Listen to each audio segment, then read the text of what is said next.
धनगर समाजाकडे नेतृत्व दिलं पाहिजे ना. कारण इकडं दुसरे स्वतःलाच हुशार समजित येत ना जास्त. धनगराला इकडं समजित येत ना ते. त्यांना खूप अति हुशार शहाणे समजित येते. अलिबाबा त्याला झोप येईन का मग?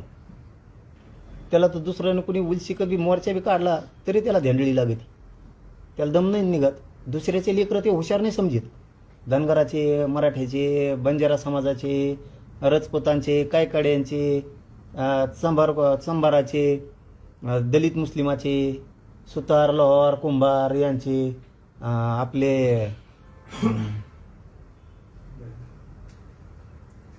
आणखीन बऱ्याचशा 300-350 जाती आहेत त्याच्यात. कहार समाज आहेच ना. हे लोक हुशार नाहीत का? तुम्ही हुशार आहेत का? ही सवय असते लागलेली, खोड असते ती. काय मिळावं तर मलाच, दुसऱ्याला नको, या उद्देशाचं आहे. आणि त्यांनी ना कोणाचं ऐकून ओबीसीचं नेतृत्व करण्यापेक्षा आणि त्या नादात पडण्यापेक्षा धनगर बांधवांना आपल्या जातीला आरक्षण एसटीतून कसं मिळणं यासाठी ताकद लावावं. लोक बरेवर घालते ना, हरभऱ्या झाडावर चढीते. ओबीसीचे नेते व्हा, नामक्याच व्हा, तमक्याच व्हा. ओबीसीचा नेता नको, कोणाचाच नको. आपल्या जातीची आपण लढाई लढावी आणि त्या गोरगरीब धनगराच्या लेकराला आरक्षण मिळून द्यावं यासाठी ताकद खर्च करावं.